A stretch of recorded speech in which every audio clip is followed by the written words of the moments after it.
따라서 예수님의 예언, 예수님께서 성전에 무너질 것을 예언하신 내용에 관한 말씀입니다.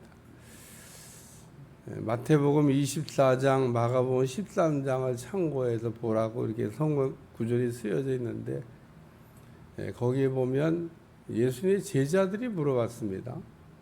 예수님의 제자들이 그 성전을 가리켜서 얼마나 성전이 아름답습니까? 솔로몬의 성전에 비하면 사실 비교할 수도 없이 질이 떨어지는데, 그래도 수르바벨 성전에 비하면 대리석으로 짓기는 했습니다만 얼마나 아름답게 이렇게 만들어 놨겠어요. 얼마 전에 유튜브를 이렇게 넘기다 보니까 그 유럽에 있는 교회들, 이야, 정말 딱 떠가지고 우리나라로 갔다가 오면은 좋을 것 같은, 정말 아름답게 지었더라고요. 어떻게 저렇게 성전을 아름답게 지었냐. 그냥 보기만 해도 아름다워요. 어쨌든 예루살렘 성전도 이렇게 헤롯의 그 유대인들의 환심을 사기 위해서 그 낡고 또 허름하고 초라한 그 수르바벨 성전을 허물고, 그 수르바벨 성전은 바벨론 포로 이후에 메데파사 고레스 왕이 돌아가서 성전져라 그래갖고 돌아온 유대인들이 그 지었던 성전이 수르바벨 성전입니다. 근데 그거 지으면서 그 이전에 솔로몬의 영광을 이렇게 받던 사람들은 막 물었다 그랬어요. 왜냐하면 황금으로 지어진, 정말 그 황금으로 지금도 그 예루살렘 성전을 지으면, 야, 그냥 관리하기 쉽지 않을 거예요. 성막 가리키는 목사님이 성막을 실제 모형대로 만들어내면 보안상 참 어렵다. 도둑놈이 어떻게 하든지 그 금덩어리를 뜯어가려고 아마 혈안이 돼서 그거 지키는 일이 정말 총 들고 지켜도 쉽지 않은 일이다. 목숨 걸고 그냥 그 금덩어리 훔쳐가려고. 그래서 그 성막이 겉에는 천막으로 되어 있지만 속에는 다 황금이고, 솔로몬 성전은 아예 그냥 다 금으로 이게 그 붙였던 성전. 그래서 성전이 3번 이렇게 지어졌습니다. 솔로몬의 성전, 소르바벨 성전, 그리고 헤롯 성전. 지금은 가면 예루살렘의 서쪽 벽만 일부 남아 있고 성전은 없고요. 이슬람 도움이 딱 그 자리에. 이슬람 놈들은 도움을 지으려면 그 옆에다 짓든지 딴 데 가서 짓든지, 왜 그 자리에다가 자기들 도움을 딱 만들어 놓고 이거 부시기만 해봐라. 진짜 3차 대전 전쟁이다. 그러고 딱 있어요. 그러니까 이스라엘이 막 대단한 군사력을 가지고 있죠. 그 에집트하고 6.1 전쟁할 때 봐요. 그냥 까불다가 그냥 시나이 반도를 다 뺏겼잖아요. 그러니까 지금도 사실은 이스라엘의 군사력이 그거 싸워서 뺏을 수도 있는데 쉽지가 않은 거예요. 하나님이 허락하셔야 되겠죠. 성전 지을 준비는 다 했다고. 유대인들이 그냥 헌금을 모아가지고 그 성전을 다시 복원하려고. 지금은 돈은 있는데 짓지는 못하고 호시탐탐 기회만 어떻게 하면 저기다가 저 이슬람 도움을 부시고 그 성전을 다시 똑같이 솔로몬 성전을 황금으로 지어 올리냐, 이것만 연구하고 있습니다. 그런데 어쨌든 헤롯이 유대인들의 마음을 이렇게 얻으려고 이렇게 대리석으로 이렇게 져줬던 성전이 있는데, 사실 쳐다보면서 아름다웠을 거예요.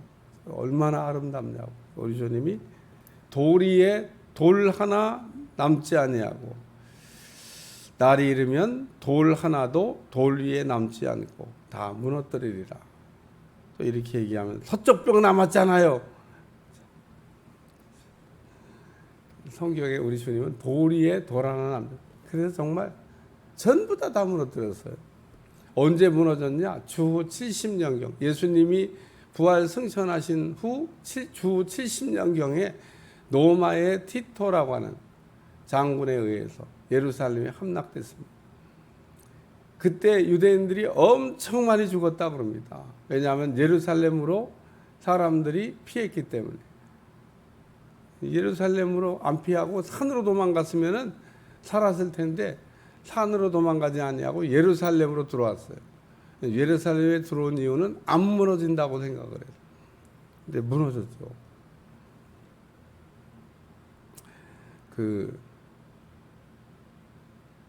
우리가 구약 성경을 보면 바벨론 제국에 의해서 솔로몬 성전이 무너지는 내용이 나오는데 왜 솔로몬 성전이 무너졌냐? 하나님이 떠났기 때문에, 또 성전이 더러워졌기 때문에, 성전이 성전되지 못했기 때문에 어제한 성전이 이게 무너졌던 이야기가 나옵니다. 오늘 이 성전에 관한 말씀을 우리 주님이 무너질 걸 얘기하니까 때를 물어봤어요. 그때가 언제입니까? 또 무슨 징조가 있겠습니까? 그랬더니 우리 주님이 첫째, 미혹하는 자들이 나타난다. 마태복음 24장에 보면 미혹하는 자에 대해서 아주 자세하게 언급하고 있는데, 미혹하는 자가 누구냐? 내가 재림 예수다. 재림 예수가 나타나가지고 내가 다시 온다고 약속한 재림 예수다라고 미혹할 것을 얘기하고 있습니다. 주의하라는 거예요. 여기 많은 사람이 내 이름으로 와서 내가 그러하며 때가 가까이 왔다 하겠으나 그들을 따르지 말라. 우리 주님이 다시 오실 때는 무슨 지금 얘기한 이런 시간적 여유가 없습니다. 그러니까 열처녀에 비유해서 가르쳐 주듯이 잘 준비하고 있는 게 상책이지, 주님이 오셨다 번개가 이렇게 치는 것처럼, 번개가 치면 우르릉 하면 벌써 끝났지 않아요? 그와 같이 번쩍하면 우리 주님은 다 오셔서 벌써 교통정리 다 했습니다. 죽은 사람 일어나고 살아있는 사람이 주를 맞이하고, 그리고 천국 갈 사람 지옥 갈 사람 그거 갈라내는데 수천 년 걸리는 거 아니야? 뭘 수천 년 걸려요? 순식간에 다 이마에다 도장도 다 찍어놨는데 쫙 깔리는 겁니다. 아니 이마에다 불도장 찍어놨는데 천국 갈 사람 천국 못 갈 사람 이마에다 도장 찍어놔 다 알아요 다. 그래서 우리가 인침받아야 된다라는 얘기. 미혹받지 않도록 우리 주님이 오신다고 왔다고 이렇게 사람들을 미혹할 텐데 그런 거에 속지 마라. 그래서 성전이 무너지기 전에 이렇게 미혹하는 일이 일어나고, 또 내가 난리와 소요의 소문을 들을 때 두려워하지 말라. 난리가 났다고. 우리가 가끔 쓰나미가 와가지고 이렇게 큰 지진이 일어났을 때 주님이 오실 때가 가까워왔다고 그렇게 이야기했던 적이 있습니다. 어쨌든 그런 거 이렇게 일어나도 그게 끝이 아니라고 얘기하고 있습니다. 먼저 있어야 하되, 그러니까 주님이 오시기 전에 이렇게 난리의 어떤 소동이 일어날 거란, 세상이 그래서 1차 대전, 2차 대전을 겪으면서 주님 오실 때가 임박했다고 또 얘기했던 분이 있습니다. 왜냐하면 이게 세계대전이라 전 세계가 이렇게 요동을 치니까 꼭 주님 오실 때가 임박한 것 같아. 그렇게 또 얘기해도 사람들이 또 그런 것 같아. 근데 1차 대전 끝나고 2차 대전 끝나고 또 세상이 조용해졌습니다. 저쪽 옆 동네에서 요즘 전쟁하고 있기는 한데 세계대전은 아니에요. 자꾸 맨날 남의 나라 들어가 가지고 세상에 땅을 빼앗고, 땅을 내놓으라는 둥. 나라도 대통령이면 땅 한 조각도 저기 막 뺏기고는 전쟁 안 끝나요. 그러니까 아니 어느 나라 대통령이 땅을 내주면서 전쟁을 끝내려고 그러겠어요. 그러니까 만약에 그냥 힘이 없어가지고 무기가 없어가지고 뺏긴다 그러면 모르지만 아니 서방에서 열심히 무기 주는데 싸울 때까지 싸워봐야지. 이게 쉽지 않은 전쟁. 맨날 뭐 핵전쟁 으름장 놓는데 그것도 쉽지 않은 일입니다. 그게 뭐 자기 마음대로 뭐. 그러니까 어쨌든 이런 전쟁이 일어날 때마다 사람들은 그 주님 오실 때가 임박했다. 근데 여기 본문에 보면 먼저 있어야 하되, 그러니까 이 나라들이 어려운 일들이 먼저 일어난다. 내일도 또 그와 같은 유사한 말씀이 이렇게 나오겠습니다만은 여기 끝에 말씀에 보니까 끝은 곧되지 아니하리라. 그래서 끝과 이런 일들의 어떤 일이 있을 겁니까라고 말씀하신 거니까 끝은 아니라는 겁니다. 그러니까 성전이 무너져도 미혹하는 자가 나타나도 또 난리가 나도 끝은 아니고 이 끝은 오늘 성경이 마태복음 24장에 보면 주님의 복음이 땅끝까지 전파됐을 때, 그래서 우리가 성경에 자꾸 땅끝이라고 하는 곳이 나오는데 땅끝은 아주 간단해요. 이스라엘 옆 동네가 땅끝입니다. 왜 이스라엘 옆 동네가 땅끝이라고 얘기하냐?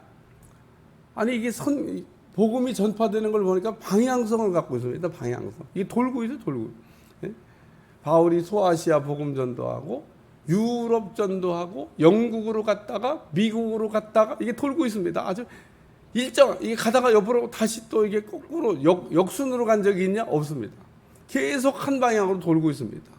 그래서 일본으로 왔다가 한국으로 갔다가 중국으로 갔다가 지금 이제 뭐 카자흐스탄 뭐 이런 있는 뭐 몽골 뭐 카자흐스탄 뭐 아제르바이잔 막 이런 데로 복음이 가고 있습니다. 계속 방향을.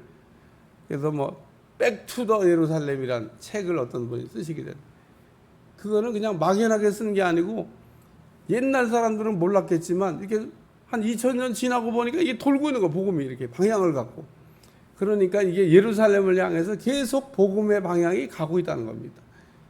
뭐 그거를 볼 때 복음이 땅 끝까지 전파되면 주님이 오신다고 그랬는데, 그래서 뭐 보면 땅 끝까지 복음이 전파되기 위해서는 미전도 종족에게들까지 복음을 전해야 된다. 그래서 지금도 이게 성경이 없는 미전도 종족들에게 성경 만드는 일에 올인하고 평생을 번역 성경 만드는데 이게 올인해서 일하는 분들도 있습니다. 왜냐하면 그들이 성경을 읽어야 예수님을 믿을 거 아니에요. 아니 성경이 없어요. 지금도 없는 미전도 종족, 소수 종족이 있습니다. 그러니까 얼마 되지 않는 사람들이지만 자기들만의 언어를 가지고 자기들끼리만 사는. 예를 들면 태국과 뭐 예를 들면 미얀마나 이런 중간 사이에 이렇게 나라 없는 그냥 더부살이 사는 사람이 있습니다. 저 중동에도 있습니다. 그런 사람들에 대한 사람이 관심이 없죠. 왜냐하면 떠돌이니까. 이 나라에서 나가 그러면 그 옆에로 피했다가, 저쪽에 나가 그러면 또 이쪽으로 도망갔다가. 그래서 저쪽에 이란 쪽에 보면 크루드족이라고, 그게 나라 없이 막 쫓겨다니는, 땅도 없어요. 거기다가 아주 작은 걸작 오지에 있는 또 어떤 사람들, 그런 사람들 자기들만의 또 언어를 갖고 있어가지고 성경을 본 적도 없고 예수님에 대한 얘기를 들어본 적도 없는 사람이 있습니다. 그들에게까지 복음을 전해야 되겠다고 복음을 전하는 사람들이 있습니다. 근데 지금은 성경 만드는 속도가 옛날하고는 다르게 그냥 단어만 찾아갖고 계속 컴퓨터에 넣으면 컴퓨터가 알아서 성경을 만들어내요. 시대가 얼마나 빨라졌는지 모릅니다. 그러니까 옛날에는 막 성경 하나 번역하려고 그러면 막 수십 년 걸렸고 막 오래 걸렸다 그러면, 지금은 그냥 가가지고 이게 무슨 뜻이라고 하는 것만 다 갖다가 이렇게 하면 성경이 착 만들어져 갖고 나옵니다. 야, 참 복음을 땅 끝까지 전하기 위해서 수고하고 애쓰는 사람들이 많습니다. 그러나 분명한 사실은 땅 끝까지 복음이 전파되는 게 우리는 이렇게 알 수가 없지만 땅 끝까지 복음이 전파되면 끝이다라고 주님 오신다 말씀하셨기 때문에 오늘 우리는 주님이 오시기 전에 또 성전이 무너져도 무너질 거에 대해서도 이렇게 자세하게 우리 주님이 알려주시잖아요. 오늘 우리 주님이 필요한 거는 다 알려주십니다. 오늘 우리가 성령의 아주 민감한 안테나가 돼서 날마다 하나님께서 우리에게 보낸 메시지를 잘 들을 수 있는 사람들이 되시기를 주님 축원합니다. 축원합니다. 하나님 오늘도 성전이 무너질 것을 예언하셨는데 언제냐고 물었더니 아주 자세하게 우리 주님이 이렇게 말씀해 주셨는데 우리가 하나님의 말씀을 읽고 하나님의 말씀을 우리가 붙들고 살 수 있도록 도와주시며 하나님의 말씀이 우리 삶의 능력이 되도록 축복해 주옵소서. 예수님의 이름으로 간절히 기도하옵나이다. 아멘.